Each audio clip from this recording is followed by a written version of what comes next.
こんちは。モンハンロス攻略、パート3始めていきます。前回は村の納品依頼をこなし、調合屋や砂漠のクエストが出現しました。今回も引き続き砂漠の攻略していくよ。どんどん進めていこう。だんだんと相手も強くなってきます。気を引き締めていきましょう。よし、やっていこう。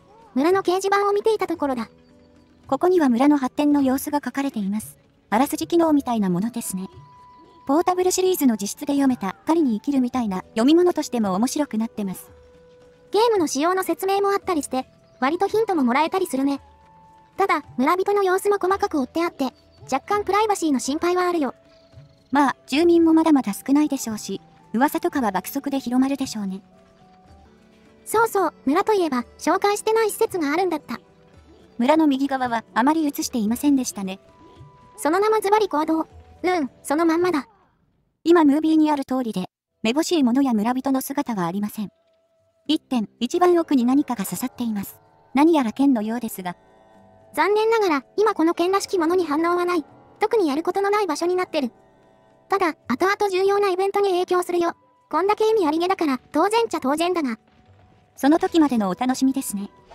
さてと、じゃあまずは何をしましょうか。とりあえず、おばあちゃんの依頼でもやろうかな。クックアシュが出てたよね。ちょっと厄介だし、ご飯を食べていこうと思う。少しなら雑貨屋に食材がある。食事は季節によって同じメニューでも効果が違います。旬のものや気温に応じたものがいいですね。寒冷期なら寒冷地で取れるものとか辛いものがいい効果だったりするよ。今回のレシピは温風をプラスレッドオイル。辛い魚料理ができそう。これ、店売りかつ食費が抑えめなので手軽に取れます。スタミナプラス25が地味に嬉しい。ほほう、カレーができるみたいですね。これは寒い季節にぴったり。シーフードカレーか、最近食べてないな。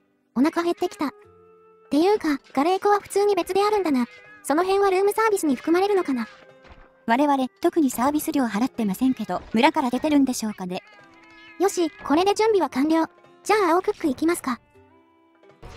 とはいえ、モンスターとしては原種とほぼ変わりません。ダイジェスト気味に行きますね。あ、早速だけどアッシュ限定の行動出たね。多分、行動面の違いはこれだけかな。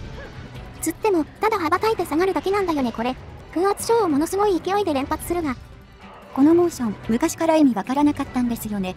飛んでる間は攻撃判定もありません。原種との最大の違いは、やはりステータス面の強化です。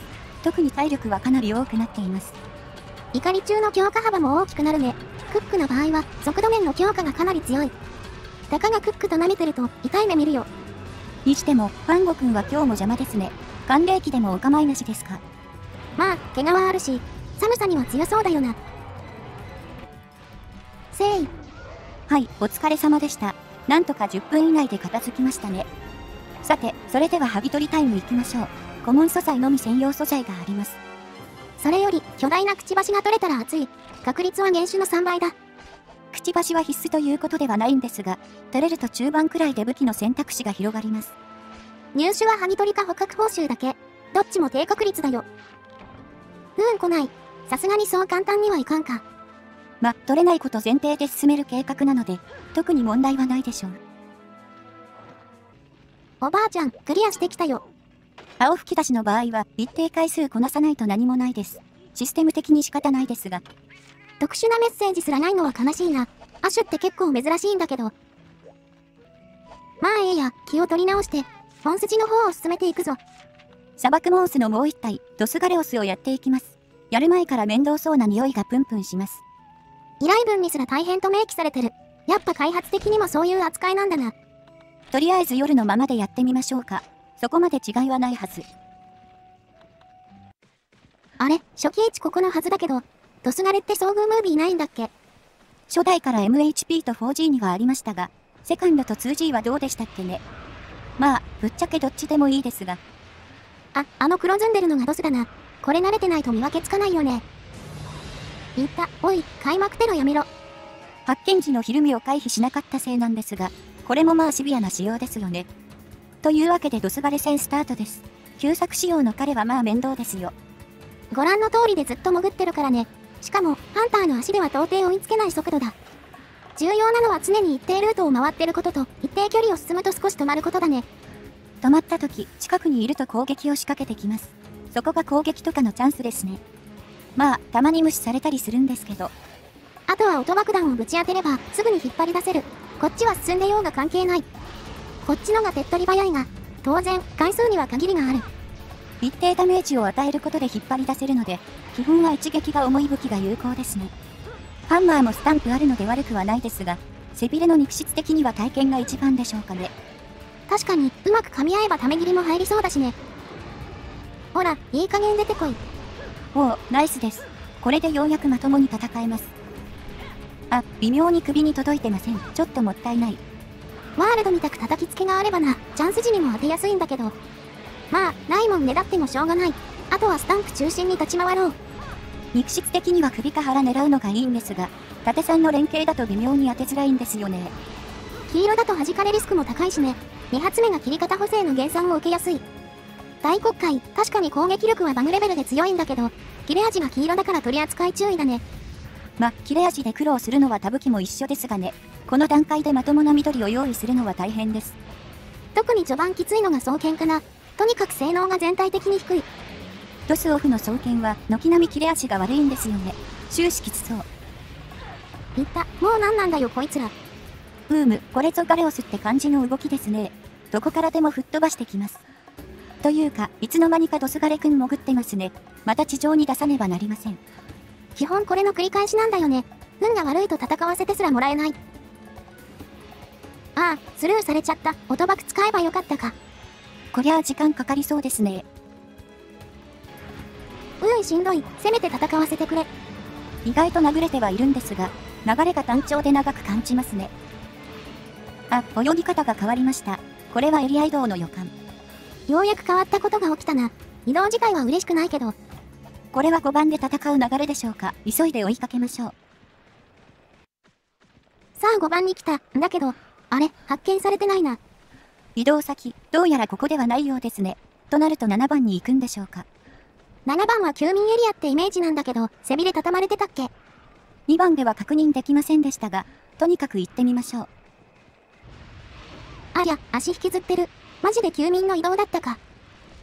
めっちゃ手応えあったわけではないんですが、なんかいつの間にか弱ってたんですね。ほっとくとガレオスに起こされそうなんで、とりあえず叩きに行きましょうか。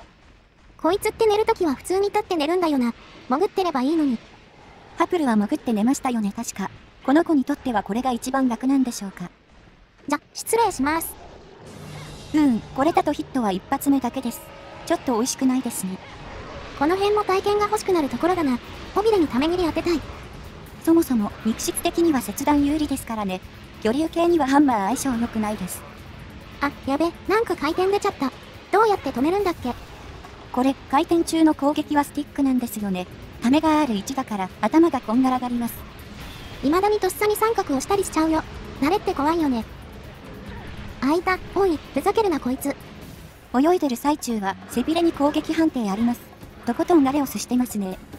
ガレオスしてるとかいう謎のフレーズ。自然、厳しすぎるだろ。さあ、ご利用ししております。このまま終われるか。よかった、終わった。こいつ不安だったから安心したよ。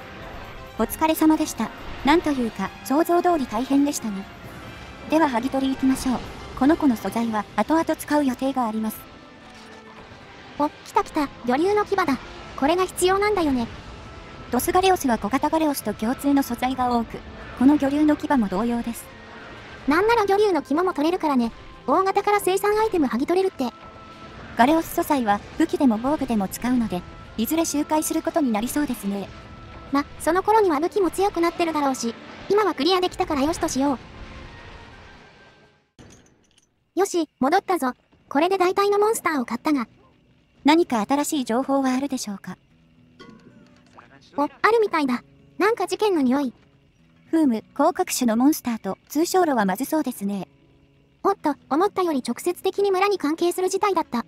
酒場の改装の物資が届かないと。村が発展しないのは困りますね。これは我々でどうにかしないと。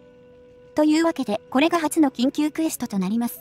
説明の通りで季節によらず受注ができますね。つまり温暖期でも砂漠に行けるってことだ。まあ理屈はわかるが。温暖期でも対象は動いたりするんでしょうかね。クエストはこれ、タテガニの狩猟作戦だ。相手は大名ウザザミだね。来ましたねザザミ。ドスのザザミは色々とインパクトの強い相手でした。まずステータスが純粋に強い。ここまでの大型とは一線を画すレベルだよ。それに、高角種はモイハンドスで初登場。当時は動きに慣れないハンターも多くいました。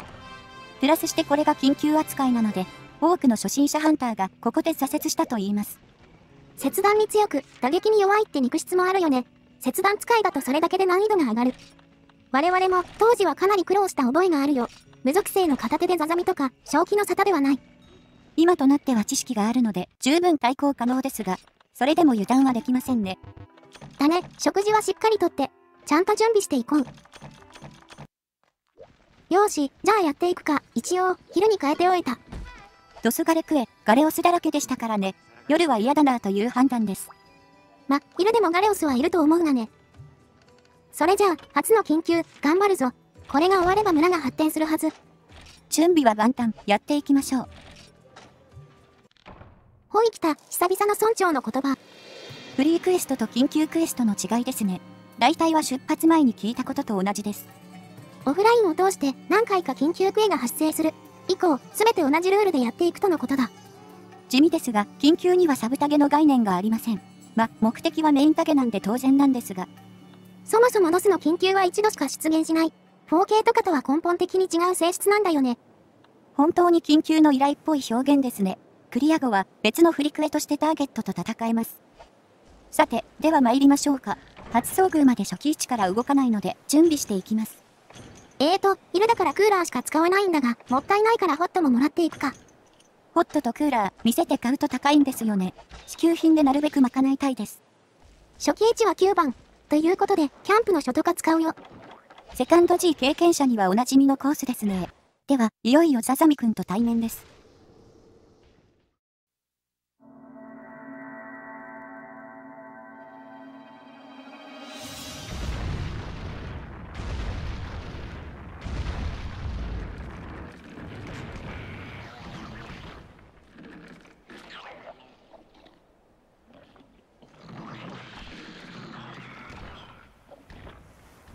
いた。旧作仕様のザザミは久々に見るわ。それにしても、アプケロスだらけですねここ。めちゃくちゃ邪魔になりそう。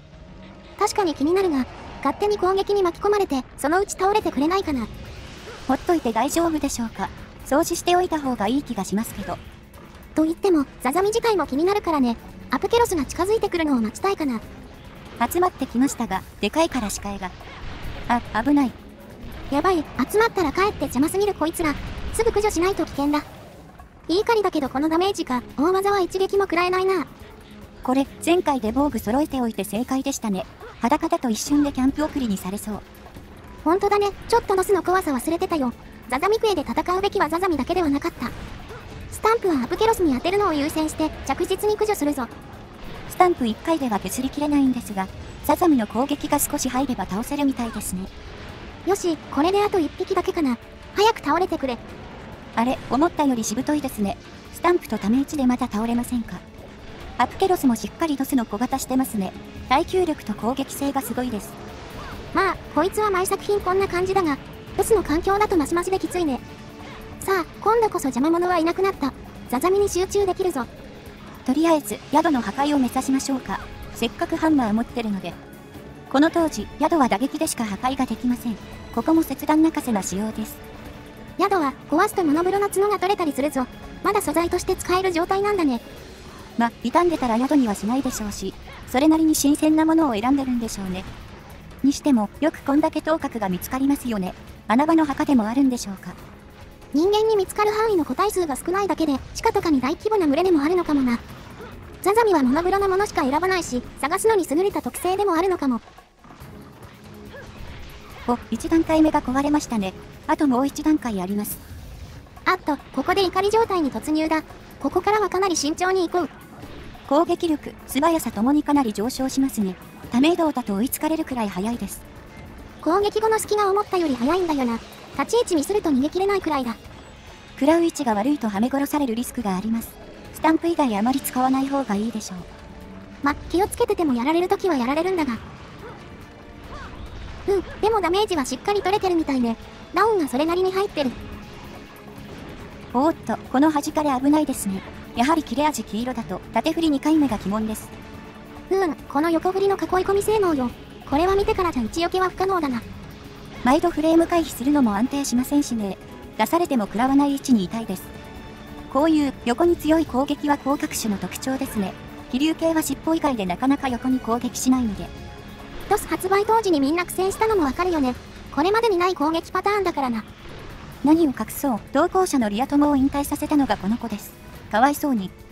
彼はモンハンドスが初モンハンだと言っていたからな。この世界には順応できなかったようだ。あ、潜ったぞ。突き上げに警戒だ。これもハメ性能高いですからね、再警戒です。あら、移動でしたか、紛らわしい。5番の方が広くてやりやすいはず。第2ラウンドと行こう。さあ、移動してから1分くらい経ったかな。まだ宿壊せませんね。体力が尽きないか心配。あ、ようやく壊せましたね。これで破壊報酬が確定です。確率は広角が1番だからあんまり期待してないが、珍しいものが取れるといいな。さあ、ダウン中に顔に縦3。一気に体力を削っていくぞ。頭は最大弱点で打撃80も通ります。狙えるときは狙いたいですね。一方で、切断は50しか通りません。一応これでも最大弱点なんですが。ここまでの肉質さ、後のシリーズではなくなったよね。この辺の反省をしっかり活かしたんだろう。この頃のモンハンは知識ゲーの側面が強かったです。仕様を理解してプレイヤー側が合わせに行くような。それがだんだんシリーズの人気が広がるにつれ、開発側がプレイヤーに合わせていった印象です。各武器の愛好家が尊重される感じは伝わるよね。モンスターの部位とかのデザインも含めて。間口が広がって喜ばしいような、玄人ぶれなくなって寂しいような。まあ、これは時代の変化もあると思うよ。初心者に厳しいゲームはめっちゃ叩かれるしな。あ、エリア移動だ。これは休眠入ったろうね。最後、怒り状態で泡吹かなくなってましたね。あれが瀕死の合図です。では、酒場の発展のため、最後バッチリ決めましょう。ほら、くらえ。これで初緊急、無事クリアです。お疲れ様でした。いや、やっぱりひりつくねこいつは。ここまでのボス系とは一線を画す強さしてるよ。よし、これで正体も村に行けるだろう。我々も戻るとしよう。ですね、酒場の改築、楽しみです。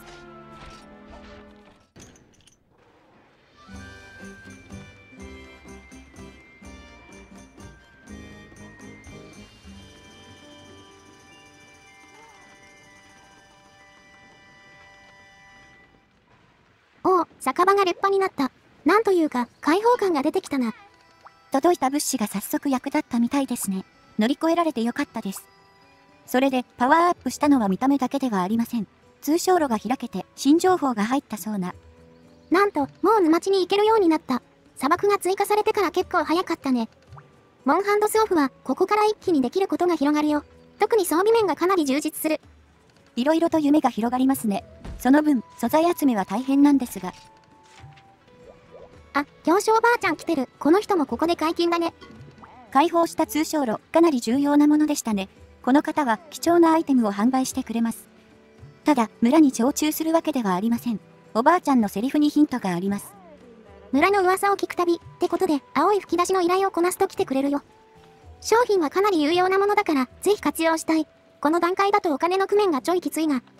特に呉服系は多少無理してでも揃えたいですね。指名手配なども活用しましょうか。今はとりあえず、技の書買っとくか。ボックス1ページじゃ秒で足りなくなるし。3000ゼニーならなんとか耐えられます。お、工房の方で赤吹き出しが出現してるぞ。こっちのおばあちゃんも何かあるみたい。工房系の赤吹き出しは初ですね。また依頼系でしょうか。この中古品のロガもう限界みたいですね。むしろよくこれで加工してくれてました。おばあちゃんの使い方も荒かったみたいだが、まあ、そこは遅かれ早かれか。ということで、新しい色の素材を依頼されます。鉱石の調達が必要とのことですが。おう、なるほど。結構派手に使うんすね。この素材集め、だいぶ気合い入れないといけません。しれっと土水の皮もいるし。まあええや、どのみち採掘の予定はあった。一緒に集めていけばいいだろう。さあ、赤吹き出しはもう一つあります。船大工の親方からですね。こっちはこっちで、水路からの村の発展を見据えてる。みんなそれぞれ村を大きくしたいんだな。港が発展すれば、さらに多くの人や物が集まるでしょう。ワクワクしますね。ただ、当然ながらこちらも素材納品を依頼されます。船作るなんて大変そうですし。ゲリュスとガノタトスの素材だね。ゲリュスはともかく、ガノはかなりの大物だが。こちらは今すぐだとちと大変すぎるので、戦力を整えてから着手しましょうか。よーし、じゃあ今回はこれで締めよう。なんかいるけど気にするな。NPC が自室に来たら、ご飯を振る舞ってくれる合図です。一回きりなんでここぞという時に使いましょう。以上、パート3でした。だんだん村が賑やかになってきたね。村の噂が少しずつ広がっているようです。やはり積み重ねが大事なんですね。沼地が開放されたことで多くの新素材が入手できます。装備をガンガン更新していきたいですね。そろそろ大国会から卒業したいからね。黄色ゲージじゃさすがにもう厳しい。次回あたり持ち帰る武器を作りたいと思うよ。たくさん素材集めしなきゃ。裏で採掘もしておかないとですね。おばあちゃんから大量の石要求されてるし。よーし、これからも頑張るぞ。ほいじゃ、次の動画で。またね。